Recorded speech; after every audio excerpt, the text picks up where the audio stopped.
nessa noite. É assim que oramos, em nome de Jesus, amém. Irmãos, toda manhã, antes de sair de casa, todos nós tomamos uma decisão em comum. Todos nós, sem exceção. Todos nós, a cada manhã, tomamos uma decisão, que é a de abrir o guarda-roupa, olhar as opções e fazer uma escolha. O que é que eu vou vestir hoje? O que é que eu vou vestir hoje? Parece simples, irmãos, até mesmo automático, mas não necessariamente, não em todas as situações. Porque a roupa que você veste, em alguns contextos, diz alguma coisa. Por exemplo, o médico, ele veste o jaleco lá branco e todo mundo sabe que ele é médico. O soldado veste a farda e todo mundo sabe que ele pertence ao exército. O atleta, o jogador, ele vai vestir ali o uniforme do seu time e todo mundo sabe de que lado ele está. A roupa, em muitas situações, não só cobre o corpo, mas em muitas situações também revela aspectos da nossa identidade. Ela diz ao mundo quem você é, a quem você pertence, o que se pode esperar de você. E tem mais, irmãos. A roupa não só revela, mas em certos contextos, situações, ela também influencia. Quando o soldado, por exemplo, veste a farda, ele não age mais como agiria de bermuda e chinelo. A farda lembra a ele quem ele é. E ele vive à altura do uniforme. Quando o médico veste o jaleco, algo muda. Ele entra no modo médico. A roupa reforça a identidade e a identidade acaba moldando o seu comportamento. Nas últimas semanas, nos últimos sermões que temos meditado, nos últimos versículos, nos primeiros versículos desse capítulo 3, irmãos, Paulo, ele tem falado sobre roupa. Se vocês estavam aqui ou escutaram os sermões, ou se você lê os versículos anteriores, os 11 primeiros versículos desse capítulo, você vai perceber que Paulo tem falado sobre roupa. No sermão passado, no domingo passado, meditamos e vimos o apóstolo dizer: despojai-vos do velho homem. Tire a roupa velha.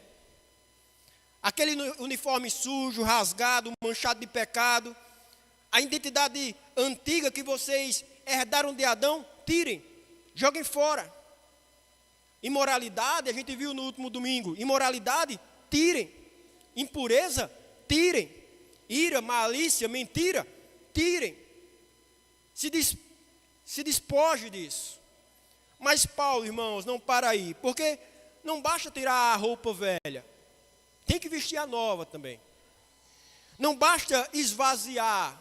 Tem que encher. Não basta mortificar o pecado. Tem que cultivar a virtude. Jesus contou uma parábola, irmãos. Acredito que a maioria vai lembrar. Ele falou de um homem de quem saiu um espírito imundo. A casa ficou vazia, varrida, arrumada, até mais vazia. E o que é que aconteceu? O espírito voltou e Jesus vai dizer, trouxe outros 7 piores. E o estado final daquele homem ficou pior que o primeiro estado. A lição ali na parábola é clara. Casa vazia é convite para invasão, Que o MST não escute isso, Para não virar lema. Casa vazia é convite para invasão. Se você só tira o pecado, mas não coloca nada no lugar, meu irmão, o pecado vai voltar. E às vezes vai voltar com reforço. Por isso o texto de hoje é tão importante. Paulo vai dizer: olha, vocês tiraram a roupa velha, como meditamos no último domingo. Agora, vistam a nova. Ele vai abrir, irmãos, o guarda-roupa do céu, digamos assim, e mostrar peça por peça que eu e você, como cristão, devemos vestir. Observe o versículo 12. Revesti-vos, pois, como eleitos de Deus, santos e amados, de coração compassivo, de bondade, de humildade, de mansidão, de longanimidade. Perceba, antes de olhar para as virtudes, vamos olhar para a base. Paulo, ele não começa dizendo o que vestir. Quais são as primeiras palavras do versículo 12, irmãos? Ele começa dizendo, veja, quem vocês são? Eleitos de Deus, santos e amados. 3 palavras, irmãos. 3 realidades que definem a identidade do cristão. Eleitos. Eleitos. Vocês não escolheram Deus primeiro. Essa verdade bíblica, ela é muito... como é que eu posso dizer? Essa verdade bíblica, ela é muito esclarecida no nosso meio presbiteriano, mas não no nosso meio evangélico de forma geral. Mas veja, Paulo diz, a primeira palavra que Paulo fala da nossa identidade, eleitos. Veja, vocês não escolheram Deus primeiro. Ele escolheu vocês. Antes da fundação do mundo, antes de vocês nascerem, antes de vocês fazerem qualquer coisa boa ou má, assim como Jacó e Esaú, lembra? Deus olhou para vocês e disse, esse é meu. Esse é meu. Vocês não estão aqui, irmãos, nessa igreja, nesse culto, né? Por acaso. Vocês não são cristãos por sorte. Vocês são cristãos, irmãos, porque o Deus eterno colocou o amor dele em vocês antes mesmo do tempo começar. Antes da criação do mundo, Deus já havia nos escolhido, é o que diz a palavra do Senhor. Eleitos, somos eleitos. A segunda palavra que Paulo vai dizer é santos. Somos eleitos e somos santos. Agora, irmãos, santos aqui não significa perfeitos, tá? Às vezes a gente carrega muito esse significado, né, por conta do catolicismo. Tem pessoas que têm dificuldade em aceitar a verdade de que o crente em Cristo Jesus, aquele que crê e confia em Cristo é santo. Porque ele muitas vezes entende que ser santo é ser perfeito, por conta do contexto católico. Mas santos não significa perfeitos, significa separados. Vocês foram tirados do mundo, ou seja, separados do mundo e colocados à parte para Deus. Então o que é que significa ser santos? Separados do mundo e separados para Deus. Pertencemos a Ele agora. Somos propriedade exclusiva do Rei, como está escrito lá em 1 Pedro. O santo, irmãos, não é aquele que nunca peca. Por isso que muitos têm dificuldade em se entender um santo de Deus. Porque ele acha que ser santo é nunca pecar. O santo não é aquele que nunca peca, irmãos. É aquele, irmãos, que mesmo pecando, não pertence mais ao pecado. Que mesmo pecando, não é mais escravo do pecado. Que mesmo pecando, agora pertence a outro Senhor. Agora pertence a Deus. Então, eleitos, santos, e Paulo ainda acrescenta, amados. Essa é a mais doce, não é? Amados. Veja, como isso é belo, irmãos. Vocês são objetos do afeto de Deus. Não é da tolerância dele, simplesmente. Não é daquela paciência, de uma paciência relutante de Deus. Eu e você, irmãos, somos objetos do amor de Deus, do amor dele. O mesmo amor que o Pai tem pelo Filho, ele derramou sobre você. Jesus disse isso lá em João 17, os amaste como me amaste. Esse é o amor, irmãos. E por que Paulo começa assim? Com nossa identidade, eleitos, santos, amados. Paulo começa assim, irmãos, porque a roupa que vestimos reflete justamente a identidade que temos. Veja, vocês não vestem virtudes para se tornarem eleitos. As virtudes que vão ser descritas agora em diante, entenda, a gente não veste essas virtudes para que a gente se torne eleito, para que a gente se torne santo, para que a gente se torne amados. É o contrário, irmãos. Nós vestimos essas virtudes porque já somos eleitos, porque já somos santos, separados, porque já somos amados. Não é a roupa que cria a identidade. A roupa, irmãos, ela apenas vai expressar essa identidade. E isso muda tudo, irmãos. Quando a gente entende isso, tudo muda. Por quê? Porque o legalista, ele veste a roupa para quê? Para ser aceito. Ele busca obedecer essas virtudes, viver e ter essas virtudes para quê? Para ser aceito. E aí ele vai viver ansioso. Porque nunca vai saber vestir direito, porque nunca vai ser suficiente. Já o filho, irmãos, veste a roupa, porque já é aceito. Ele já entendeu que é aceito em Cristo. E agora ele vive livre, porque sabe que o Pai o ama, independentemente do guarda-roupa, digamos assim. Então, quando vocês lerem essa lista de virtudes, que vamos estar meditando agora, não leiam como um checklist ali, que você vai riscando para conquistar o amor de Deus. Não é isso, irmãos.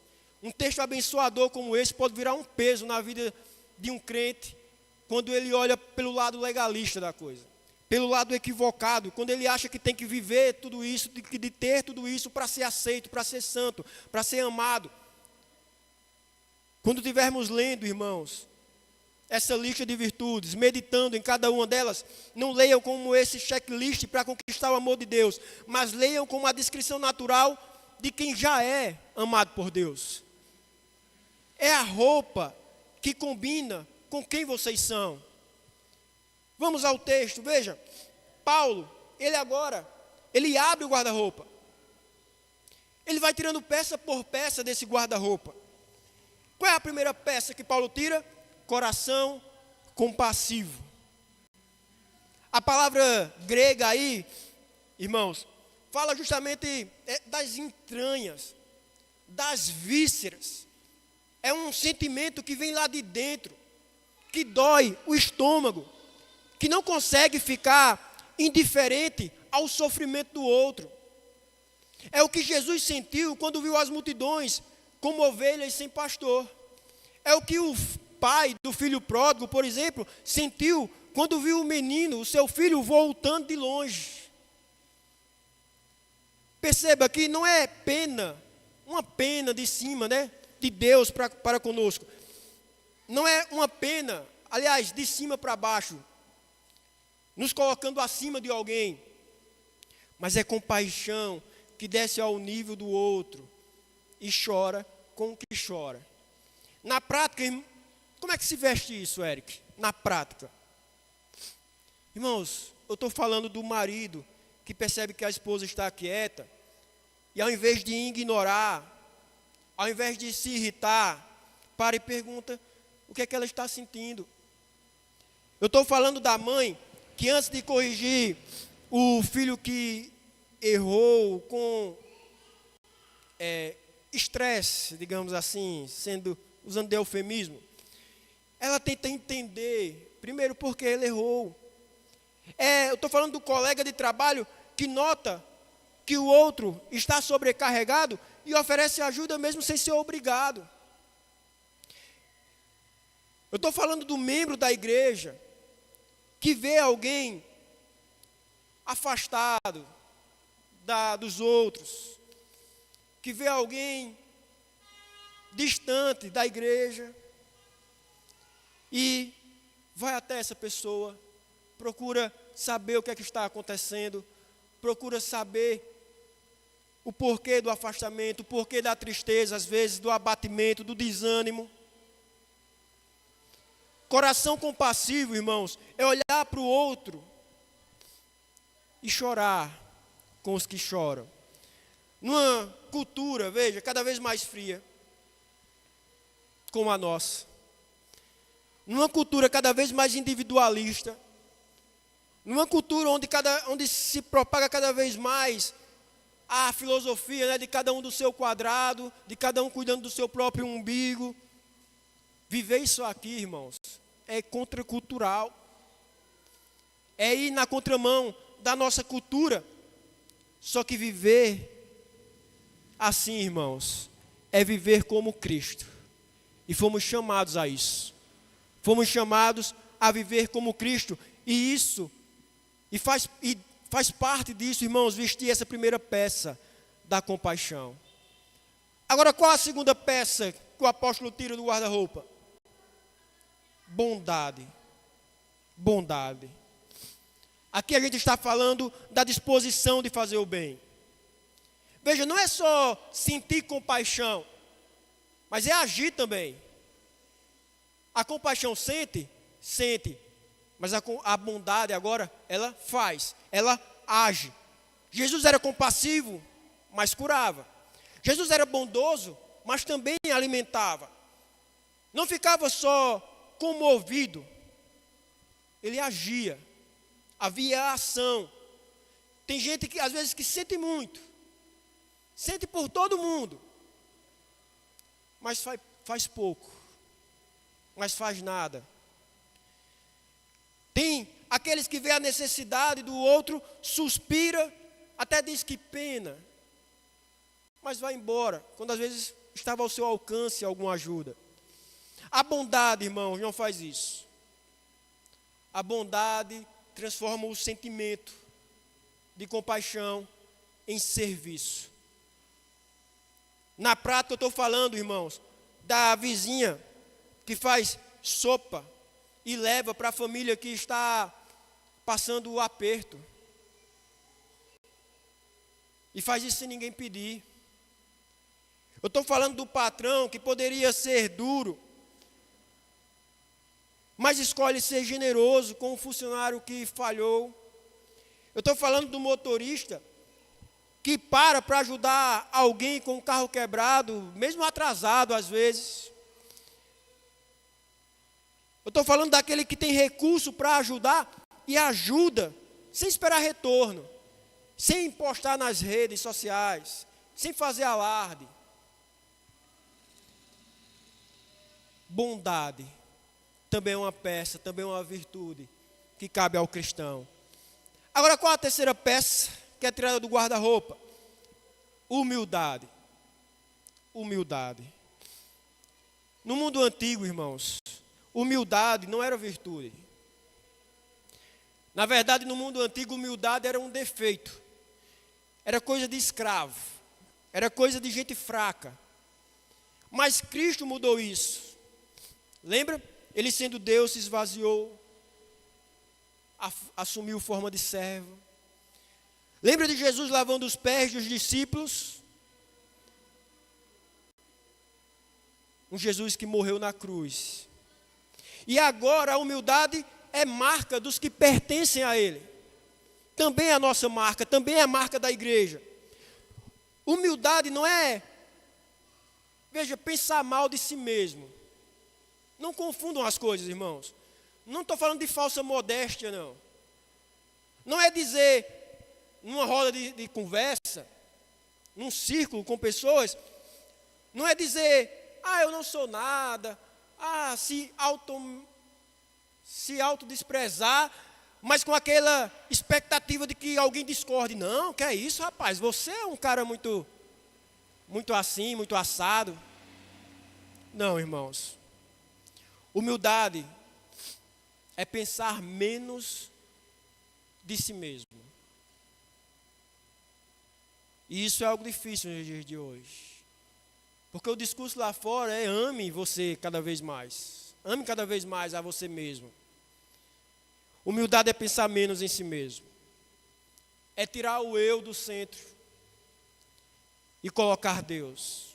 É muitas vezes priorizar o próximo. Na prática, irmão, eu estou falando do líder.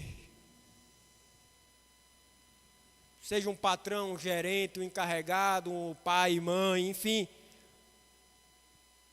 de alguém que entendeu que não precisa estar sempre certo e consegue dizer: não, eu errei, me perdoe. Às vezes aquele que está numa cadeia inferior, né, hierárquica aí em algum contexto, dos pais que chegam para o filho e dizem: não, eu errei, me perdoe. Eu estou falando do cônjuge que abre mão de ganhar a discussão, porque preservar o casamento às vezes é melhor.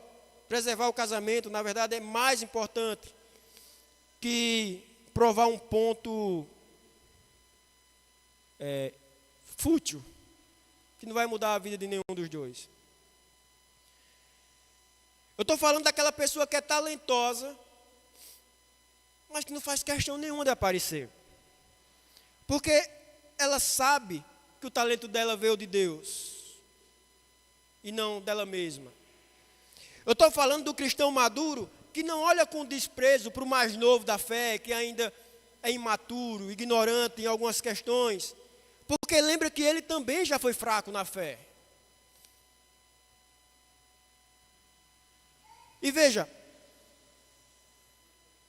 às vezes você pode estar ouvindo isso, tem quem escute isso e diga assim: mas eu não sou uma pessoa orgulhosa, né? Porque, então, eu sou uma pessoa humilde. Mas a pessoa orgulhosa que ela tem na mente é aquela pessoa orgulhosa, escandalosa, que faz, enfim, que não tem nenhum pudor de expor o seu orgulho. Só que, irmãos, o oposto da humildade não é só esse orgulho escandaloso que muitas vezes encontramos por aí. Mas o oposto da humildade também é essa necessidade sutil de sempre ser notado, de sempre ser reconhecido, de sempre ter a última palavra. Humildade, irmãos, é conseguir ficar em segundo plano e estar em paz com isso. E estar em paz por não ser notado, por estar servindo sem glamour. Uma quarta peça que o apóstolo tira do guarda-roupa é a mansidão. Observe. Mansidão. Tem quem acha que mansidão é ser fraco. Mas é o contrário, irmãos. Mansidão é justamente força sob controle.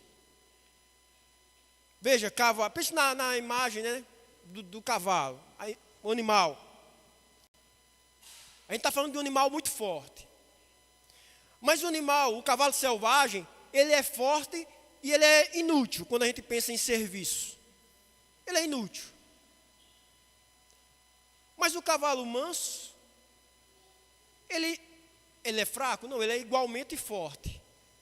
Mas a força está direcionada, está controlada, está a serviço do seu dono. Lembra das palavras do próprio Jesus? Aprendei de mim que sou manso e humilde de coração. O mesmo Jesus que expulsou os cambistas do templo. Estão lembrados? Quando Jesus disse eu sou manso, ele não estava dizendo eu sou fraco. Ou eu sou frouxo. Não. Lembre que o mesmo Jesus, esse é o mesmo Jesus que quando entrou no templo e viu lá que estavam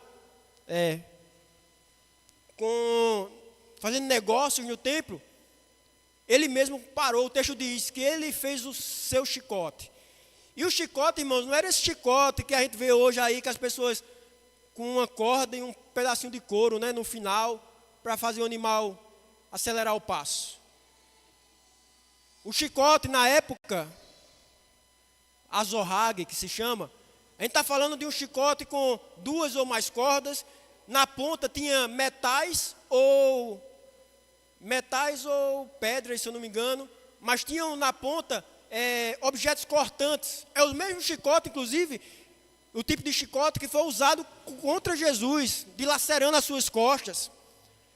Jesus, ele fez um azorrague, ele fez um chicote, e ele expulsou vários homens do templo. A Bíblia não diz se acertou ou não acertou, mas ele usou uma das principais armas que tinha na época para expulsar aqueles homens. O mesmo Jesus que expulsou os cambistas do templo com um chicote. Veja, ele tinha força, mas a força não o dominava. Isso é ser manso, é dominar a força.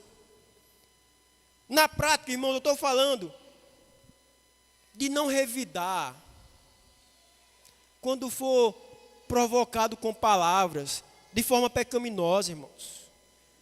E não é porque você é covarde, mas é porque você é livre. Eu estou falando, irmãos, de responder com calma quando o outro grita. E eu sei, irmão, que você sabe gritar. Você vai responder com calma, não é porque você não sabe gritar, mas é porque você escolheu não gritar. Eu estou falando de suportar a ofensa sem guardar rancor. Não porque você não sentiu aquilo que foi feito contra você, mas porque você entregou aquilo a Deus. Mansidão é especialmente testada em casa, irmãos. Eu sei que com estranho a gente se controla mais fácil. Às vezes até por medo, né? Por medo da reação da outra pessoa. Mas com a família, irmãos, a gente relaxa. E é aí que a falta de mansidão aparece na maioria das vezes. É o tom de voz com o cônjuge, é a impaciência com os filhos, a rispidez com os pais. Você quer medir sua mansidão? Não meça apenas no trabalho, mas meça no jantar do seu lar, no seu lar, com a sua família.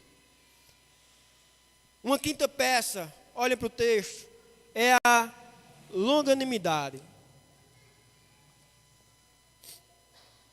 Literalmente, irmãos, isso aqui significa um ânimo longo. É o oposto do pavio curto. É a capacidade de suportar por muito tempo sem explodir. De aguentar a provocação repetida ali, sem perder a cabeça. De esperar sem desistir em alguns contextos. Deus é longânimo conosco. Quantas vezes Ele poderia ter desistido de nós, digamos assim? Quantas vezes praticamos o mesmo pecado? Já parou para pensar quantas vezes você praticou o mesmo pecado? Quantas vezes caímos na mesma armadilha, quebramos a mesma promessa que fizemos a nós mesmos? Mas Ele não abandona. Se Deus é assim conosco, irmãos, como podemos ser impacientes com os outros?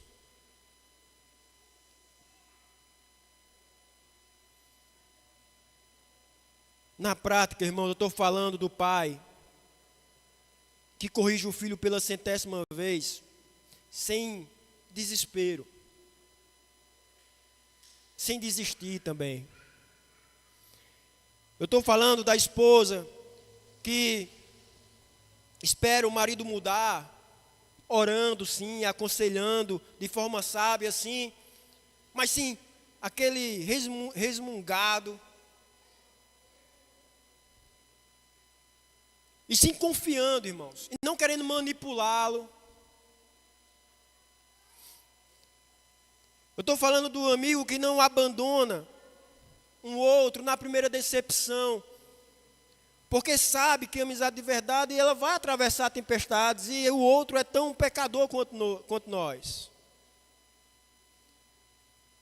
Agora, observe o verso 13.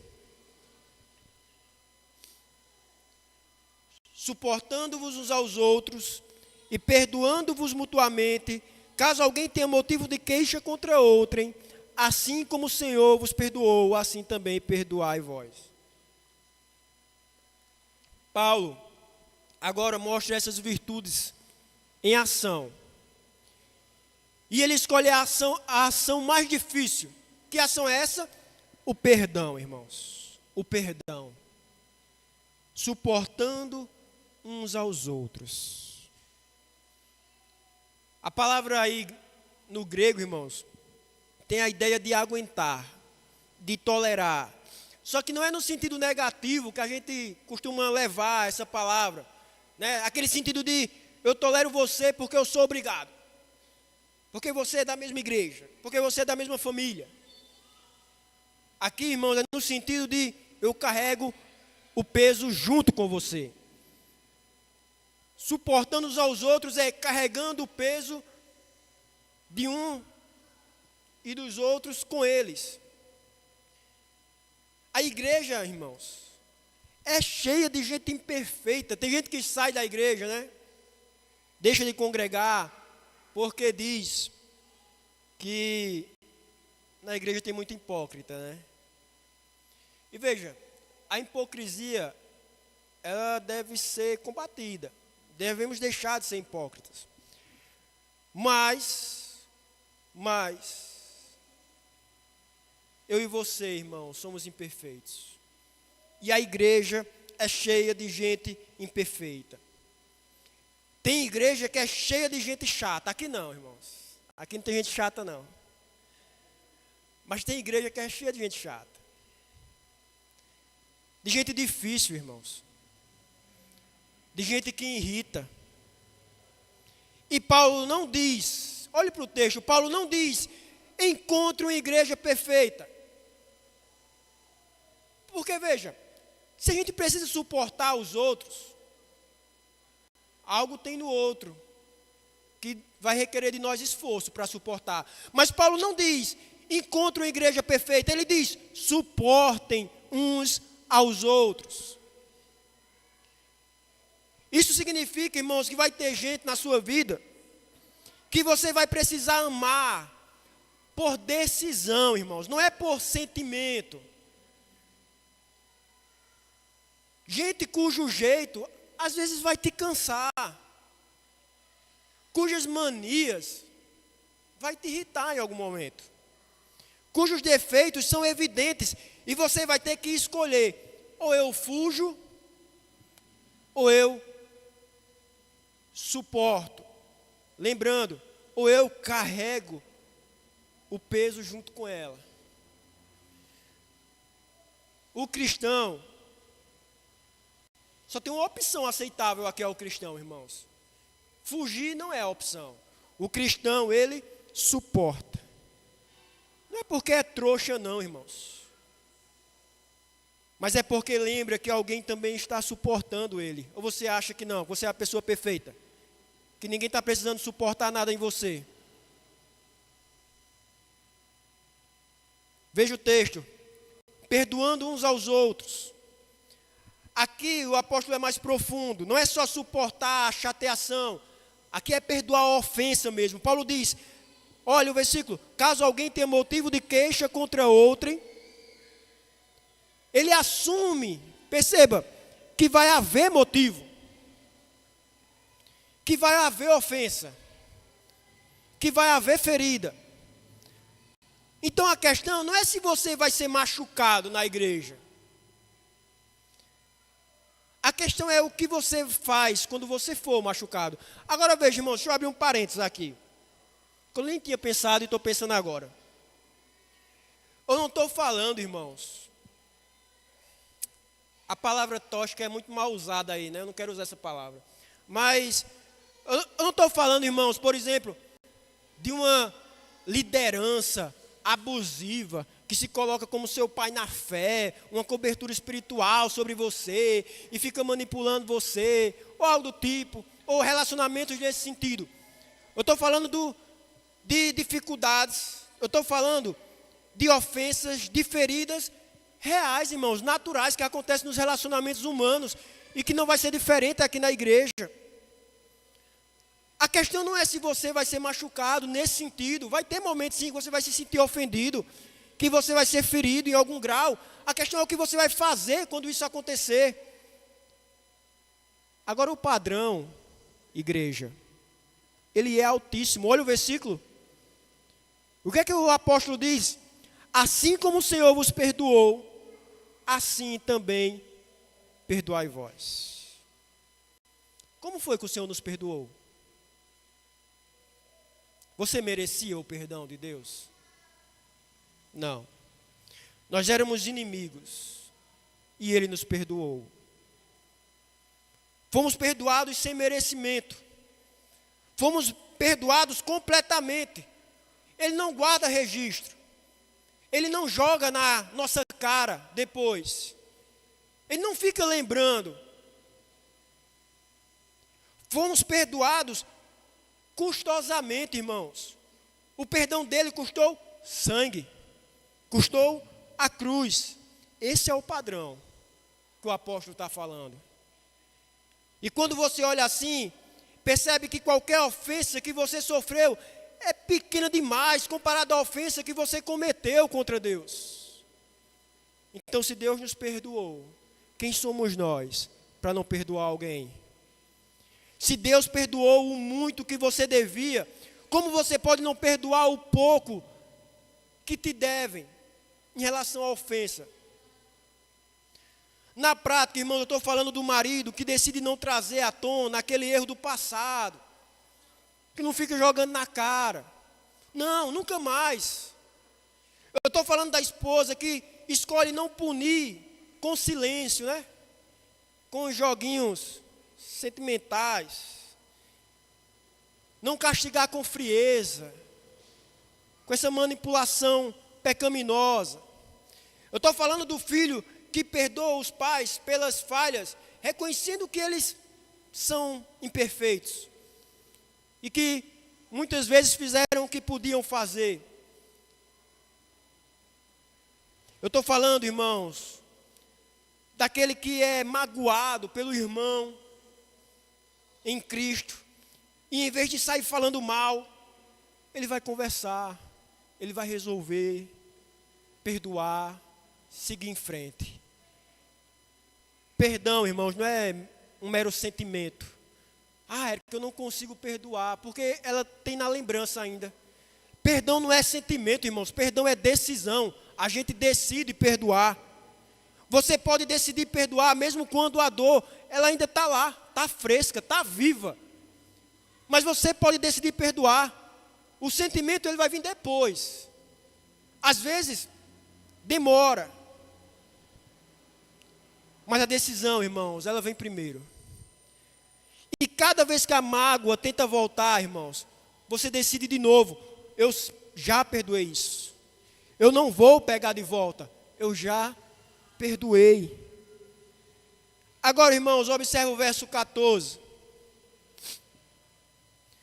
Aqui a gente encontra o cinto que une todas essas peças, que une tudo isso. Verso 14. Acima de tudo isto, porém, esteja o amor, que é o vínculo da perfeição. Pensem, Paulo listou 5 virtudes: compaixão, bondade, humildade, mansidão, longanimidade. Depois mostrou a prática, na prática, que é suportar e perdoar. Agora ele coloca a peça final, irmãos. A peça que segura tudo isso, que é o quê? O amor. O amor.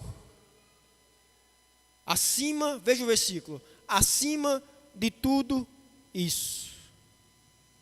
O amor aqui não é uma virtude como as outras. É a virtude que dá sentido a todas as outras que já vimos. Compaixão, irmão, sem amor, vai virar um mero paternalismo. A bondade sem amor é apenas interesse. A bondade sem amor é apenas interesse. A humildade sem amor é manipulação. Quando a pessoa é bondosa sem amar, ela está manipulando. A longanimidade sem amor, muitas vezes vai virar amargura. O amor é o que torna tudo genuíno. Por isso Paulo chama de vínculo da perfeição. É o cinto que amarra todas as peças do guarda-roupa e faz delas, de fato, um conjunto coerente. E que amor é esse, igreja? A gente tem muita definição de amor no mundo. Que amor é esse? Não é o amor do mundo, irmãos. Que ama apenas quem é amável, né? Aqueles que a gente encontra motivos para ter afeição. Que ama enquanto é conveniente. Que ama esperando retorno. Esse amor, irmãos, é o amor de Cristo. E que amor é esse? O que ama o inimigo. O que ama quando amar custa caro. O que ama até a morte. Vocês conhecem bem 1 Coríntios 13. Estão lembrados? O amor é paciente, é benigno. O amor não arde em ciúmes, não se ufana, não se ensoberbece. Agora releiam essa lista de 1 Coríntios 13, substituindo o amor por Jesus. Pense comigo. Jesus é paciente, Jesus é benigno, Jesus não arde em ciúmes, Jesus não se ufana, Jesus não se ensoberbece. Percebe como funciona perfeitamente trocar amor por Jesus? Justamente porque o amor de que Paulo fala é o amor que vem de Jesus, que se parece com Jesus, que só é possível em Jesus. Esse é o amor, irmãos. Na prática, eu estou falando, irmãos, amor aqui, irmãos, é o marido que continua servindo a esposa, mesmo quando ela não está sendo amável, mesmo quando ela não está sendo virtuosa e sábia como deveria ser. Amor, irmãos, é a esposa que continua respeitando o marido, mesmo quando ele não está sendo o líder que deveria ser. Não está sendo respeitável como deveria ser. Amor, irmãos, é o pai que disciplina o filho, porque ama demais para deixar ele se destruir. Amor é o amigo que fala a verdade dura, porque prefere a ferida de um amigo ao beijo de um inimigo. Amor, irmãos, é a igreja que acolhe o pecador, sem aprovar o pecado, mas sem desprezar o pecador. Sem amor, irmãos, o que seria a igreja sem amor? Sem amor, irmãos, a igreja seria apenas um clube cheio de regras.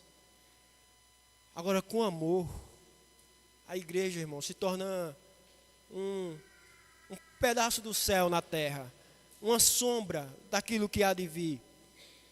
E esse amor não é produzido pelo esforço humano. Paulo disse em Romanos, o amor de Deus, Romanos 5, o amor de Deus é derramado em nosso coração pelo Espírito Santo. Esse amor é derramado. Esse amor não é fabricado. Vocês não produzem esse amor. Nós recebemos esse amor. Quanto mais vocês contemplam o amor de Cristo por vocês, mais esse amor transborda para os outros ao seu redor. A fonte do amor, irmãos, desse amor horizontal para com os outros, é justamente o amor vertical de Deus para conosco. A gente ama o irmão porque fomos amados pelo Pai. Percebam, irmãos. Olhem o guarda-roupa que Paulo abriu aqui. Compaixão, bondade, humildade, longanimidade, suportando uns aos outros, perdoando. E sobre tudo isso, amor. Essa é a roupa do novo homem. Esse é o uniforme de quem pertence a Cristo. E Paulo ainda não terminou, ele vai mostrar agora como essa roupa funciona no dia a dia. E é o que vamos ver agora, irmãos, no decorrer do texto, do 15 ao 17. Veja, versículo 15. Seja a paz de Cristo o árbitro em vosso coração, a qual também fostes chamados em um só corpo, e sede agradecidos. Olha a imagem que Paulo usa, árbitro. Aqui nesse sentido que a gente tem mesmo, de árbitro esportivo, por exemplo. No mundo antigo, o árbitro era justamente quem decidia as disputas nos jogos. Um pouco diferente do que a gente tem hoje. Quando havia dúvida ali, quando os competidores discordavam entre si, o árbitro é quem dava a palavra final. Paulo diz, deixem a paz de Cristo ser o árbitro no coração de vocês. O que é que isso significa na prática? Sabe aquelas decisões, irmãos, diante de conflitos, diante de dúvidas?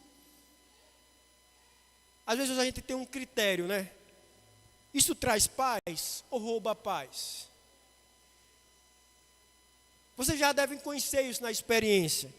Às vezes vocês estão considerando uma decisão que até parece boa no papel, faz sentido, lógico, mas tem algo dentro de vocês que não descansa, sabe? Aquela inquietação, uma falta de paz. Ou o contrário, a decisão parece arriscada, difícil, vai custar algo de você, da sua família, mas dentro de vocês há uma paz, uma tranquilidade que não combina com as circunstâncias. Quando, irmãos, estamos alinhados com a vontade de Deus, existe essa paz. Mesmo no meio da tempestade, existe essa paz. Quando vocês estão fora da vontade de Deus, vai existir a inquietação, mesmo quando tudo parece bem por fora. Mesmo quando tudo parece bem por fora. Agora, observe o versículo 16, irmãos.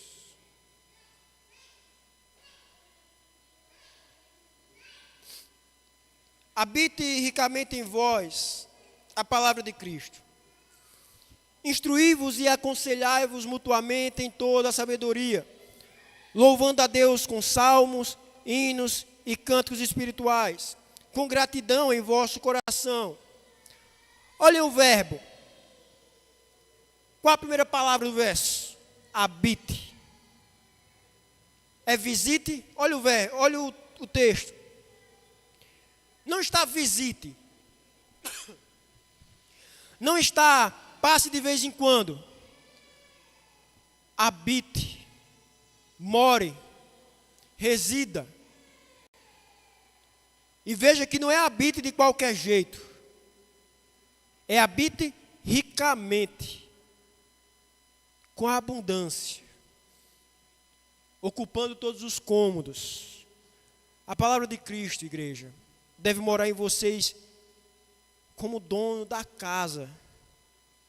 Não é como hóspede ocasional que passa as férias e vai embora.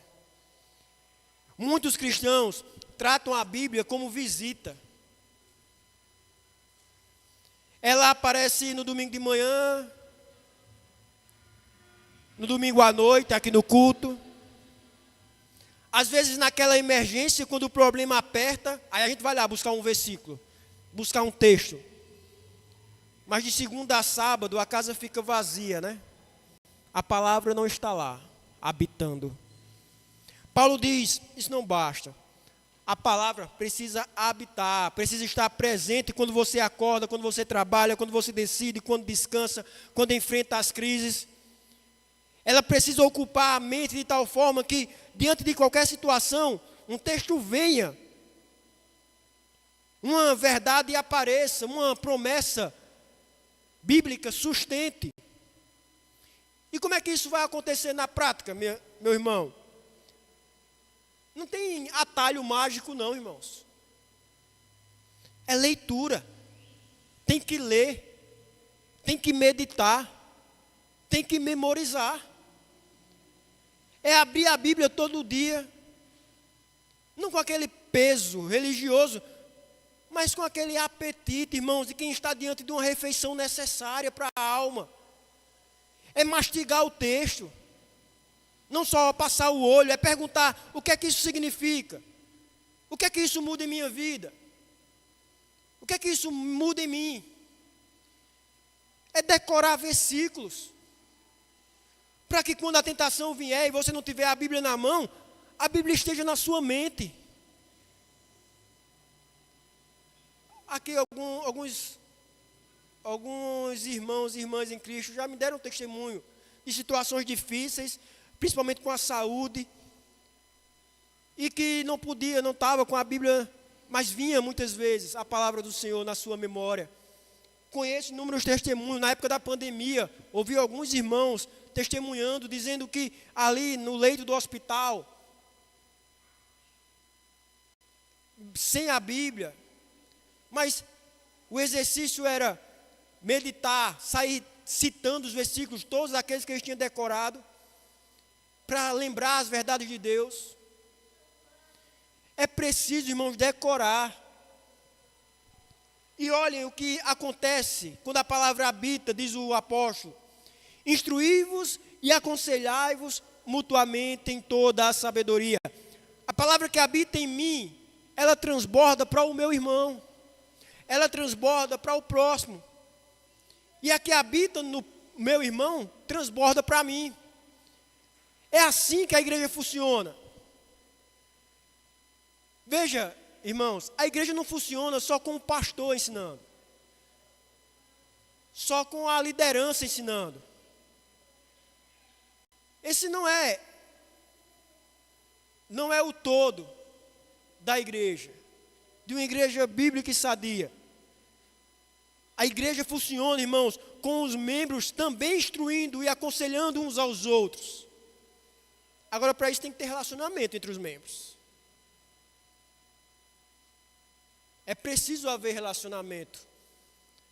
Isso só vai acontecer intencionalmente. Porque senão a gente é engolido pela rotina lá fora. E a gente passa a semana, o mês, o ano, e a gente só fala com o irmão quando está aqui no culto.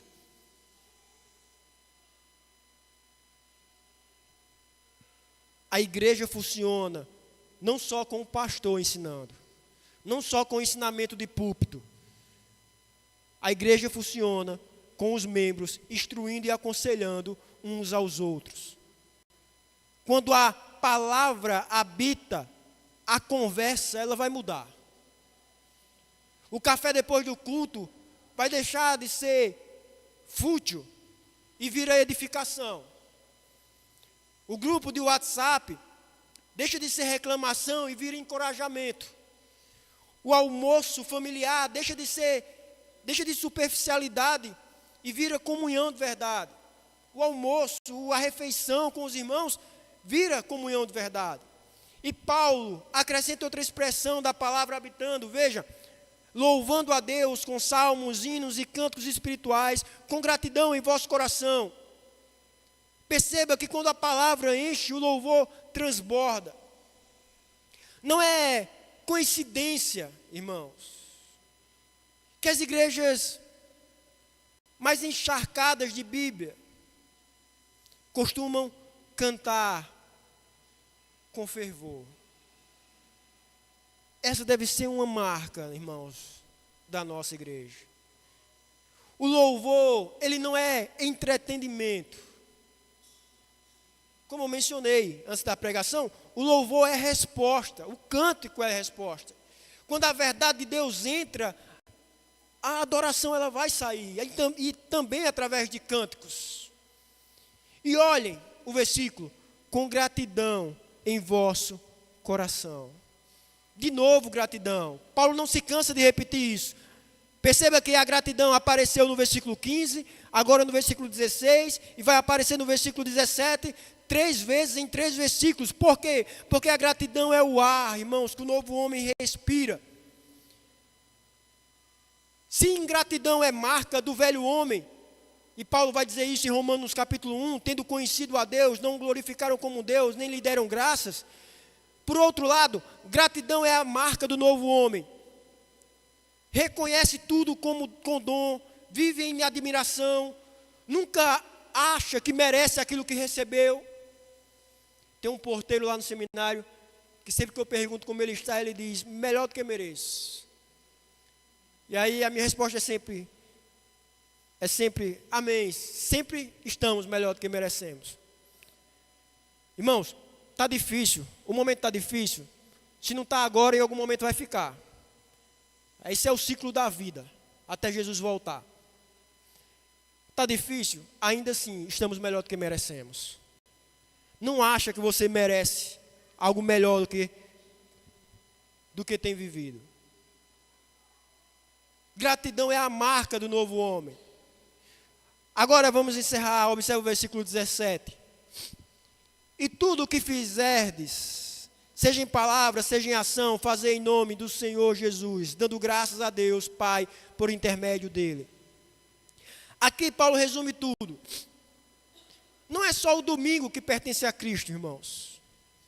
Não é só a devocional da manhã, da noite.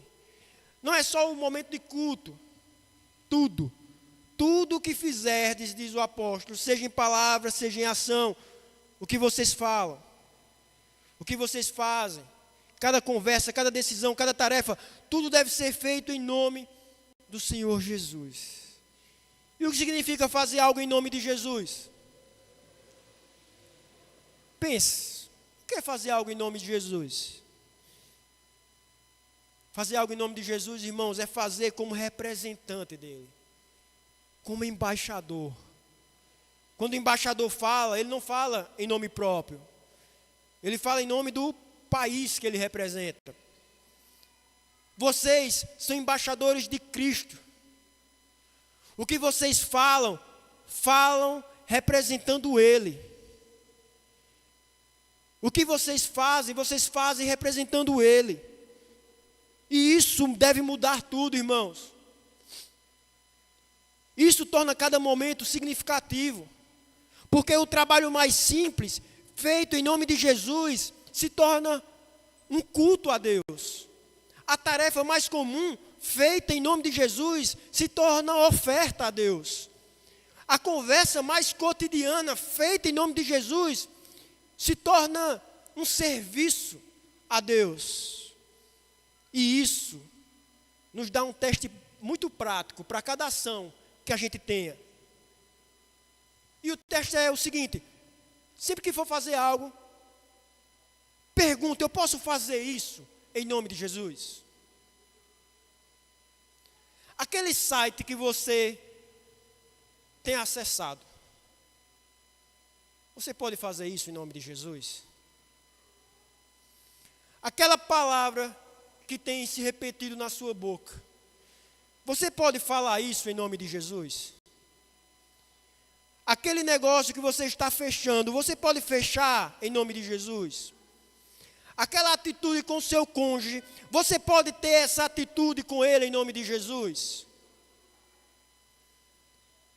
Se a resposta é não, então não faça. Se você não pode assinar o nome de Jesus embaixo, o novo homem não veste isso. E olhem como Paulo termina: dando graças a Deus Pai por intermédio dele. Terceira vez que ele fala de gratidão. A vida do novo homem começa em gratidão, continua em gratidão e termina em gratidão. Gratidão pela paz que governa, gratidão pela palavra que habita, gratidão pelo nome que cobre tudo. Olha o que Paulo descreveu, irmão, nesses 3 versículos. Uma vida onde a palavra de Deus arbitra cada decisão e cada conflito. Uma vida onde a palavra de Cristo mora com abundância, transbordando em ensino e louvor. Uma vida onde o nome de Cristo cobre cada palavra, cada ação. Isso aqui, irmãos, é a roupa funcionando. Isso aqui é o novo homem vivendo. Isso aqui é o uniforme de Cristo em movimento. Agora, igreja, eu sei que depois dessa mensagem, alguns podem pensar: eu ouvi essa lista, seminarista Eric: compaixão, bondade, humildade, longanimidade, perdão, amor. E uma voz me diz: eu não consigo. Isso não é para mim, não. Vocês pensaram, talvez no casamento de vocês, na dificuldade de vestir mansidão quando o outro está sendo difícil. Pensaram naquela pessoa que vocês não conseguem perdoar, que cada vez que ouve o nome, que o nome aparece, que você escuta o nome, o estômago embrulha. Talvez pensaram na falta de paciência com os filhos, com algum funcionário, vizinho, na língua que escapa antes que vocês possam segurar, no coração que parece mais duro do que deveria. E a tentação é sair daqui pensando: mais uma lista que eu não vou cumprir, mais um padrão que eu não vou alcançar. Mas eu quero dizer uma coisa para vocês, irmãos: essa roupa não é para gente perfeita, é para gente que precisa da graça mesmo. Vocês acham que Paulo estava escrevendo para pessoas perfeitas? Não, meus irmãos. Ele estava escrevendo para uma igreja cheia de gente imperfeita, de gente que ainda lutava contra a ira, contra a língua solta, contra a falta de perdão, com a falta de perdão. E ele não disse, quando vocês melhorarem, aí sim, vistam essa roupa. Não, ele disse, vocês são eleitos, vocês são santos, vocês são amados. Agora vistam a roupa que combina com isso. A roupa não é o destino final, percebe? É o caminho. Vocês não esperam ficar santos. Vocês não preferem, mudar a palavra, vocês não preferem alcançar um nível de maturidade, progredir em santidade para vestir. Vocês vestem. E no processo de vestir, vocês vão sendo transformados. Vai ter dia que a roupa vai parecer grande demais. A mansidão vai parecer impossível. O perdão vai parecer pesado demais para carregar. E nesses dias, vocês não tiram a roupa e desistem, irmãos. Não faça isso. Nesses dias, olhem para o Pai. E não olhem para o Pai e digam, eu não consigo. Mas tu consegues em mim, Senhor. Porque no fim das contas, essa roupa, irmãos, ela não é fabricada por vocês. Ela não é fabricada por nós. Ela é dada pelo próprio Deus. A compaixão, o que é? É fruto do Espírito. A bondade é fruto do Espírito. O amor é fruto do Espírito. Nós não produzimos, nós recebemos. E ao receber, nós vestimos. Amanhã de manhã, vocês vão acordar, vão abrir os olhos. Mais uma semana aí vai iniciar com os afazeres diários. E antes de sair da cama, vocês têm uma escolha. A roupa velha ainda vai estar lá no canto. O velho homem ainda vai estar ali, sussurrando. A ira, a impaciência, a dureza estão ali, oferecendo os seus serviços. Mas a roupa nova, irmãos, também está disponível ao crente. Está ali pendurada no guarda-roupa da graça, limpa, pronta. Vocês têm uma escolha. Vistam a nova. Vistam a nova roupa. E se no meio do dia vocês tropeçarem, se a língua escapar, se a paciência acabar, se o amor falhar, não arranquem tudo isso, não arranquem toda ela e desistam. Não, irmãos, confessem, recebam perdão e vistam novamente, quantas vezes for preciso. Porque o Pai, irmãos, não desiste de vestir os filhos dele. O Pai, Ele não desiste de nos preservar em sua presença. Vamos orar, feche seus olhos.